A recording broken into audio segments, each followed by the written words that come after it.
Do you ever feel like your emotions control you? Like one comment, one person, one moment can steal your peace, trigger your anger, or ruin your entire day. You try to stay calm, but your heart races.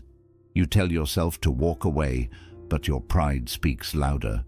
You wish you could just breathe and let go, but something inside keeps pulling you into the fire. Buddha once said, "Holding on to anger is like grasping a hot coal with the intent of throwing it at someone else. You are the one who gets burned." And that's the truth. When you hold on to anger, you're the one suffering. Not them, not the situation, you. But what if you could choose differently? What if your peace wasn't so easily stolen? What if no one had the power to disturb your calm ever again? You can train your mind to remain still, even in the middle of chaos. You can master the art of emotional freedom and finally stop being a prisoner to what others say or do. If you're ready to reclaim your peace and rise above the noise, then let's begin. 1. Watch the fire before it burns you. Anger is like fire, intense, fast, and destructive. When it rises, it feels powerful, almost intoxicating. Your heart races, your vision narrows, your voice sharpens. You feel alive, ready to strike, defend, argue, or destroy. But what we often fail to see in that heated moment is that anger doesn't make us strong. It makes us lose control. It consumes our peace, blinds our wisdom, and leaves behind damage we later regret. Buddha gave us a profound warning. You will not be punished for your anger. You will be punished by your anger. That means anger doesn't wait for some distant karmic consequence. It punishes us instantly. The moment you act out of rage, you suffer. Your words hurt others, yes, but they first poison your inner state. Your calm vanishes. Your clarity dissolves. Your dignity gets lost in the flames. So how do we stop it? By watching the fire before it spreads. It begins subtly, a sharp comment, a disrespectful tone, a betrayal. Suddenly your body reacts, your chest tightens, your breathing becomes shallow, your fists clench. That is the moment of truth. Instead of fueling it, pause, feel it, see it, acknowledge the fire.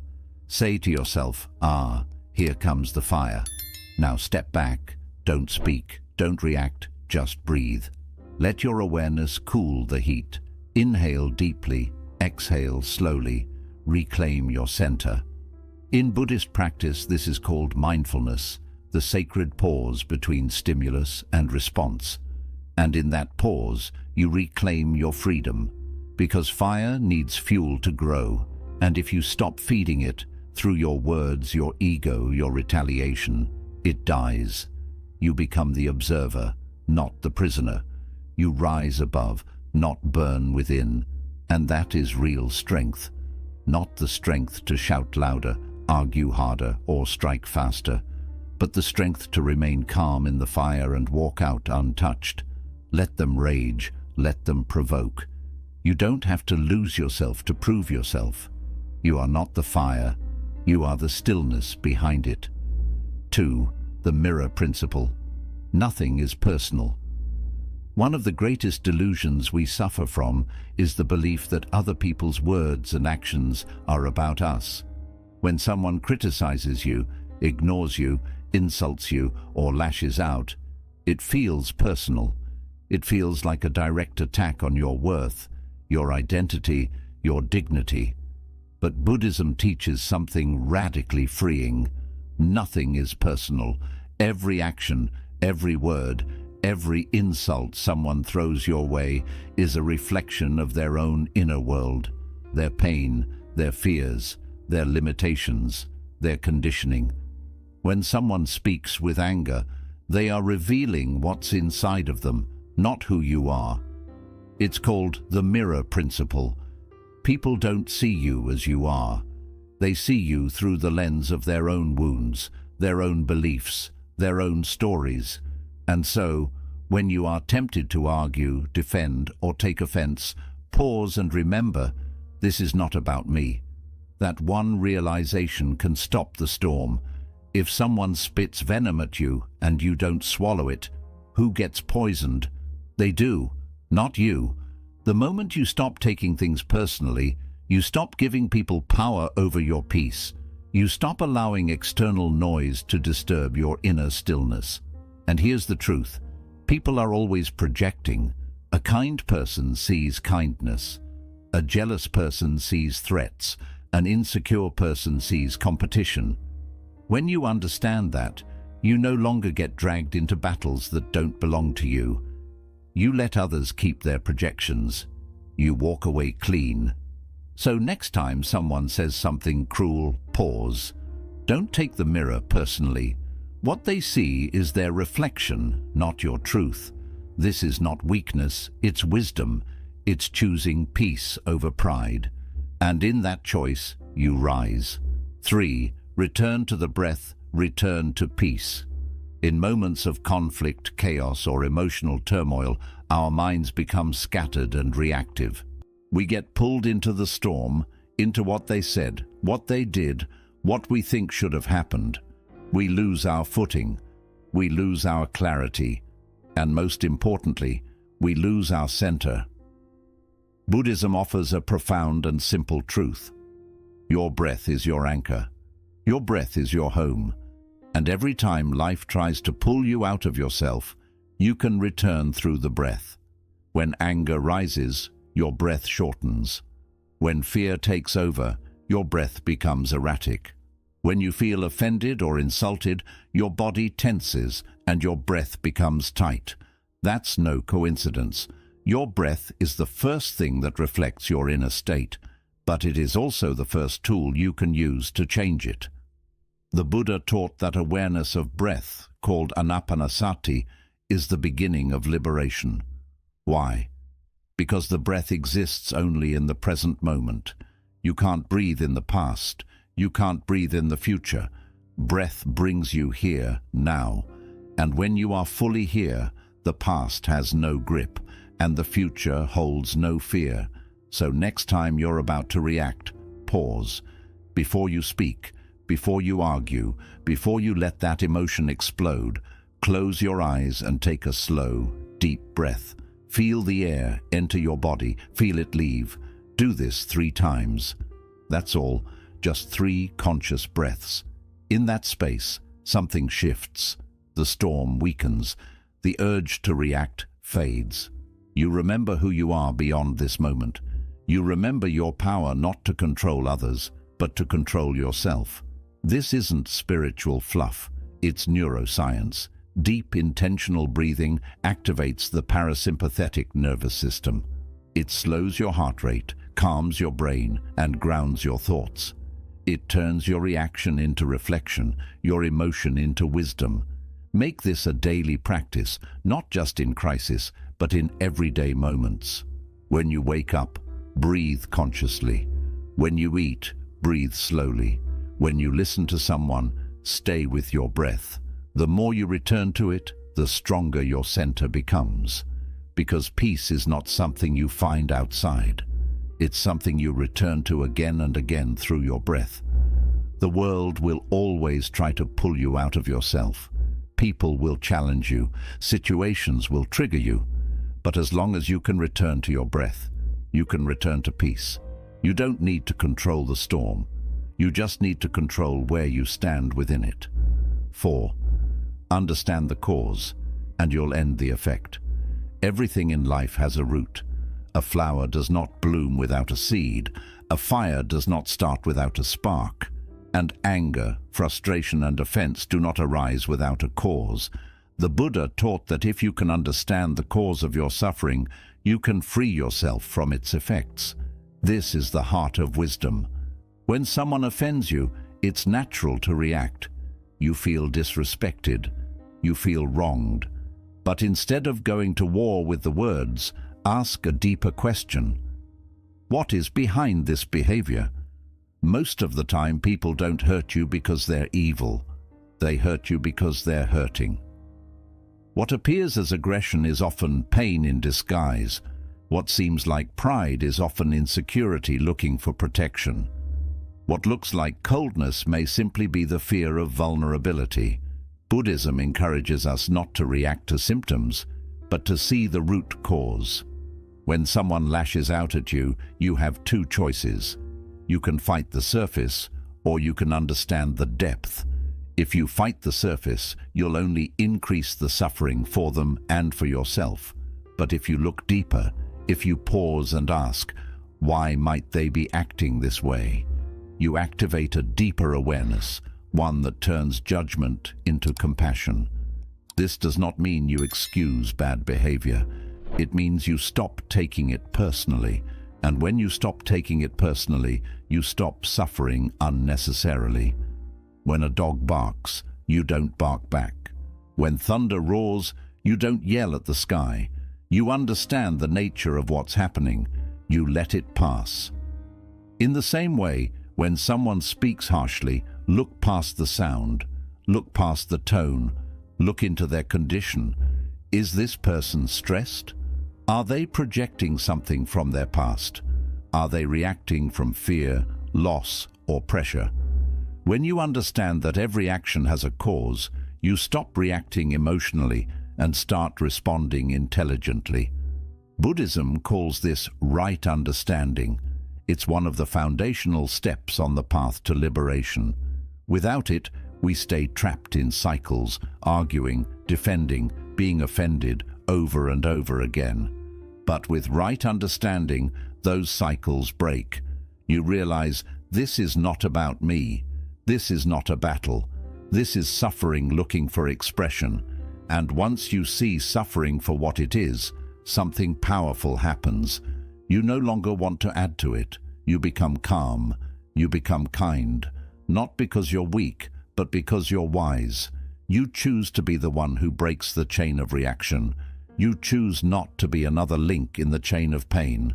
So next time someone says or does something that triggers you, stop and ask, what is the real cause of this? Let understanding be your guide. Let compassion be your shield.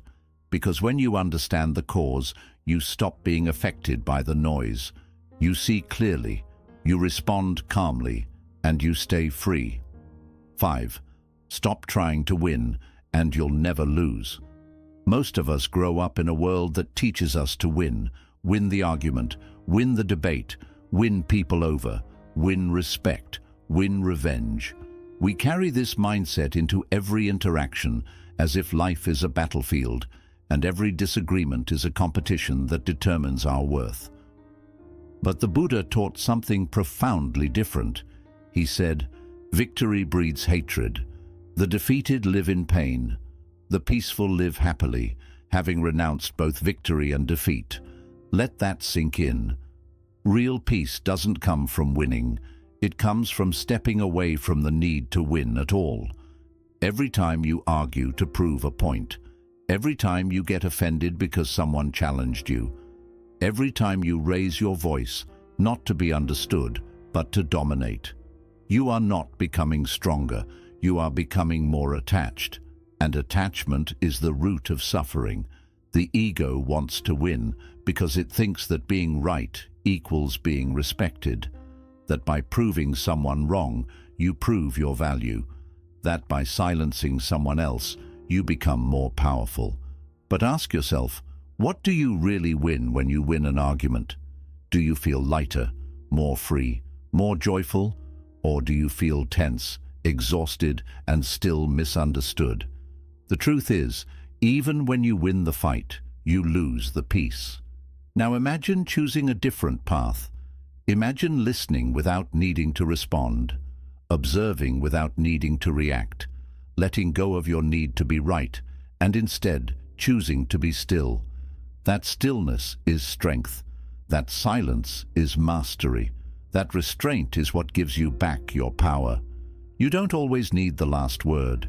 You don't always need to correct someone. You don't always need to fix their opinion of you. Because opinions are like waves. They rise, crash, and disappear. But your inner peace, that's the ocean underneath. That's what matters. Think about the times you've argued with someone just to feel superior. Did it ever truly satisfy you? or did it simply inflate your ego and drain your energy? Buddhism teaches us to go beyond this false satisfaction. It teaches us that not engaging is not weakness, it's wisdom. Sometimes walking away from the argument is the greatest form of victory, not because you couldn't win, but because you didn't need to. There's a freedom in not needing to win, a lightness in not carrying the weight of proving yourself. When you realize that your peace is more valuable than someone else's opinion, you stop trading it for temporary validation. This shift takes practice. It takes self-awareness. But once you begin to observe your own impulses, the urge to reply, to correct, to defend, you create space. In that space you realize, I don't have to play this game. The Buddha's path is not one of silent suffering, it's the path of conscious detachment. You speak when it brings clarity. You remain silent when it preserves peace. You argue only when truth requires it, and even then you do so without anger. So stop trying to win. Let others have their opinions. Let them think they've won. It's okay. Let go of the tug-of-war rope. When you do, they'll fall into the space you left behind, and you'll walk away free. You'll never lose what you don't cling to, and when you stop needing to win, nothing can ever defeat you. In a world where people are quick to speak, and even quicker to take offense, peace becomes a rare and precious thing. Someone says a word, gives a look, posts a comment, and instantly we feel attacked. We feel insulted, disrespected, provoked. And before we even question it, we react, we defend, we lash out. We carry the offense like a badge, repeating the story to others. Can you believe what they said to me?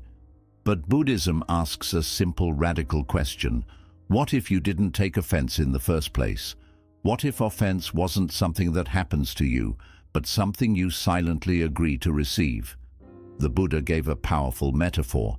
If someone offers you a gift and you do not accept it, to whom does the gift belong? The answer is clear. It stays with the giver.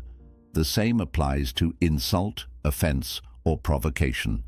When someone tries to hurt you with words, they are offering you a package filled with their own bitterness, their own frustration, their own pain. If you accept it, if you open it, you take that pain into yourself. You suffer. But if you leave it unopened, you remain untouched. You cannot control what others say, but you can absolutely control what you do with it. Taking offense is not a sign of strength, it's a sign of inner disturbance. It reveals a place within you that is still seeking validation, still defending its identity, still reactive to others' opinions. Let's be honest. How often do we get offended by things that in the grand scheme of life mean nothing? A stranger's rude comment, a family member's sarcasm, a co-worker's dismissive tone.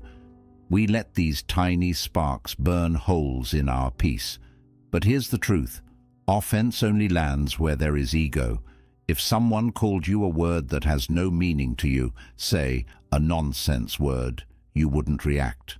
Why? Because it doesn't hit anything inside you. But when someone says something that touches your pride, your identity, your past, that's when it hurts. Not because of the words themselves, but because of the meaning you give them. So the real question is not, why are people so offensive, but why am I so easily offended? This is where transformation begins. When you take full responsibility for your inner reactions, you reclaim your power. You realize, I don't have to attend every argument I'm invited to. I don't have to respond to every slight. I don't have to carry what someone else is trying to dump on me. This doesn't mean you tolerate abuse. It means you stop internalizing negativity that doesn't belong to you. You can acknowledge disrespect without letting it enter your heart. You can witness cruelty without allowing it to change your character. You can see ignorance for what it is and walk away with your dignity intact. The Dhammapada says, hatred does not cease by hatred, but only by love. This is the eternal rule. That love begins with yourself, with protecting your inner peace so completely that no one can drag you into their storm. Offense is a hook. The moment you bite, you're caught. You argue, you explain, you defend, and now you're stuck in someone else's drama. But when you don't take the bait, the hook disappears. The drama ends before it begins. That's not weakness, that's mastery. So the next time someone tries to offend you, smile inwardly. Say to yourself, that gift's not mine to carry.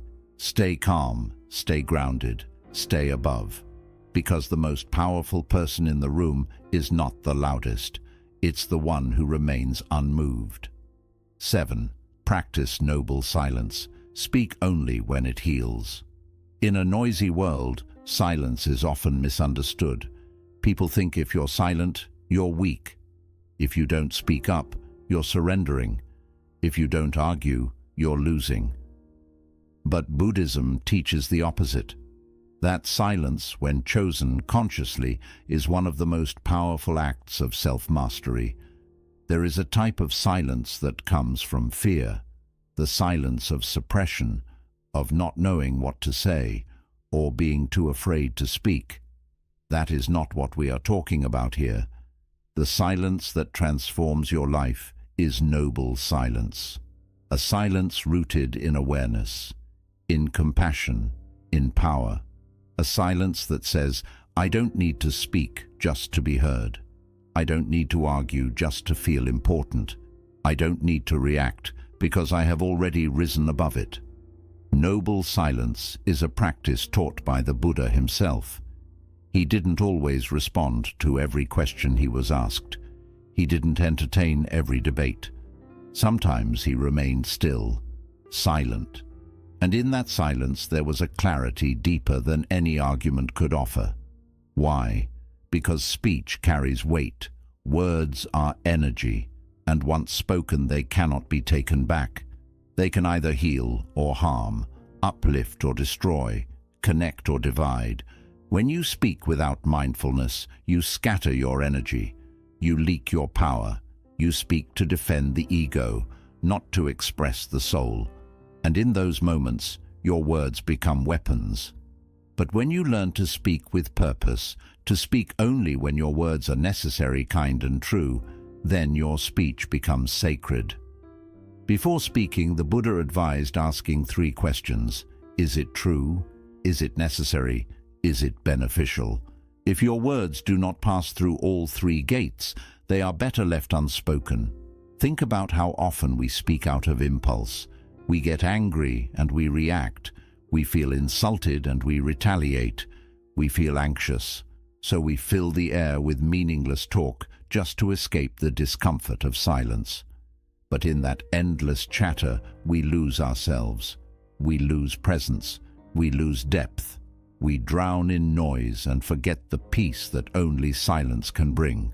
There is immense power in being able to pause, to let someone else finish their sentence without interrupting, to hear something offensive and not respond, to walk away from an argument not because you're defeated, but because you value your peace more than proving a point. This is not easy. The ego will beg you to respond. It will scream, say something. Don't let them get away with that. But the wise one knows that not every battle deserves your voice. Sometimes silence says everything. Silence doesn't mean you agree. It means you choose a higher ground. You don't allow your energy to be hijacked by small minds or loud tempers. And when you do speak, your words carry more weight because they come from a place of clarity, not chaos. In moments of conflict, noble silence allows you to pause, breathe, and choose your response. Instead of reacting from emotion, you respond with wisdom. You speak only if your words will bring resolution, not more fire. Only if your words will serve truth, not ego. And here's something profound. Silence can also be a mirror. When you stop speaking, others are forced to sit with themselves, to reflect, to feel the weight of their own words. Your silence becomes their teacher. Some of the most powerful moments in life are not marked by what was said, but by what was not said. When you learn to sit in silence without discomfort, you become unshakable. You no longer need to fill space with noise. You become comfortable with stillness, with depth, with presence. You begin to hear the subtler wisdom that only arises when the mind is quiet. Buddhist monks train in this. They spend days, even months, in complete silence. Not because they are avoiding the world, but because they are mastering their inner world. And when they finally speak, their words carry the echo of deep presence. You don't need to retreat to a monastery to practice noble silence. You can do it in your daily life.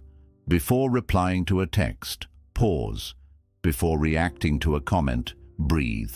Before speaking in anger, wait. Ask yourself, will this bring peace or more noise? If it's peace, speak softly. If it's noise, remain silent. This is how you master your energy. This is how you protect your mind. This is how you transform every conversation into a conscious act. Because in the end, silence isn't about saying less. It's about meaning more. Speak only when it heals. Speak only when it uplifts. And when it doesn't, let silence speak for you. 8. Detachment is not indifference, it's inner freedom. Many people misunderstand detachment. They think it means not caring, becoming cold, emotionless, distant. But Buddhism teaches that true detachment is not the absence of feeling. It is the presence of mastery. It is the ability to feel everything deeply without being enslaved by any of it. You see, suffering begins the moment we cling. We cling to opinions. We want to be seen as right. We cling to identity. We want to be respected and admired. We cling to outcomes. We want life to go exactly as we planned. And when any of that is challenged, threatened, or changed, we suffer. Someone criticizes us. We feel attacked. Someone rejects us. We feel unworthy. Something doesn't go our way.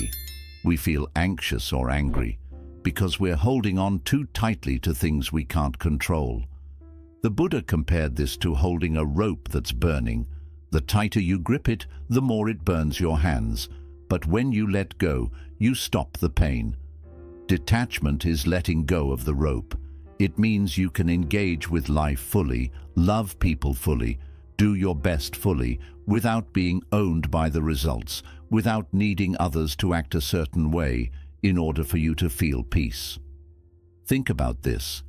When you argue with someone, what's really happening? You're not just exchanging words. You're holding on to a need for control, approval, power, or fairness. You're not simply defending an idea. You're defending your ego. But what if you didn't have to? What if you could walk away, not because you lost, but because you no longer felt the need to win?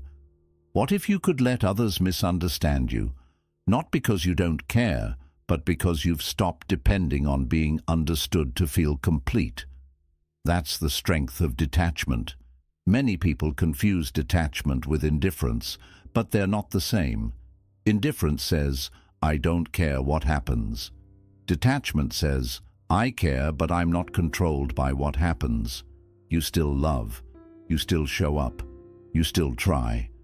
But your peace is no longer tied to the outcome, and because of that, you are free. Buddhism teaches that attachment is the root of suffering. Every time we tell ourselves, this must go my way, we create the conditions for pain. Life rarely follows our plans. People change, circumstances shift, the future is uncertain. But when you practice detachment, you say, this is my intention, this is my effort, but I release the result. That surrender is not passivity, it's wisdom. It means you stop trying to control what cannot be controlled. You stop expecting others to follow your script. And most importantly, you stop tying your inner peace to things that are always changing. Detachment doesn't mean becoming a passive observer of life. It means becoming a wise and grounded participant, fully present, deeply engaged and completely free. A detached person doesn't need to argue to feel powerful. They don't need to prove their intelligence or seek approval to feel worthy. They already know who they are, they know where they stand, and they understand what truly matters and what doesn't. Imagine entering any situation without anxiety because you've already decided, I'll do my best and then I'll let it go. Imagine hearing criticism and simply receiving it without feeling the need to defend yourself or fall apart. Imagine loving someone fully without needing them to act a certain way in order for you to feel happy. Imagine facing loss and grief with an open heart, not because you're numb, but because your sense of self was never tied to what was lost. That is the strength of detachment. It's not about feeling less, it's about not being ruled by your feelings. When you reach this inner space, arguments begin to lose their grip on you. Anger comes less often because there's nothing you're clinging to. Offense doesn't hit as hard because your ego is no longer so fragile. You don't feel the need to prove yourself, to react, or to control because you've already found peace within. So, how do you begin to practice detachment? Start by noticing your triggers. Ask yourself, what am I clinging to right now? What belief, expectation, or outcome am I holding on to so tightly that it's causing me pain? Then take a breath. Loosen your grip. Remind yourself, nothing outside of me can control what's within me unless I let it. And from that space, begin to let go. Letting go isn't about giving up on love or effort. It's about releasing obsession, control, and emotional dependence. When you let go, not from bitterness but from clarity, you don't lose anything. In fact, you gain everything. You gain peace, you gain freedom, you gain the strength to move through life without being shaken by every storm. Detachment is not about running from life. It's about stepping into it fully, without fear. It's a space where nothing owns you, and in that space, your true power begins. You've now explored 7 powerful lessons, each one offering a path to deeper peace, greater clarity, and emotional freedom. And if there's one truth that ties them all together, it's this: you are not a slave to your emotions. You are not tied to other people's words. You don't have to react to every insult, defend every belief, or fight every battle. You are free, if you choose to be. In a world filled with noise, anger, and ego, your ability to stay calm is not just rare, it's revolutionary. Your power lies in responding with stillness, in protecting your peace, in walking away without needing to explain. That is true power, not loud or flashy, but deep, quiet, and unshakable. It is the power of the awakened mind. Buddhism doesn't ask you to be perfect. It doesn't demand that you never feel anger or pain.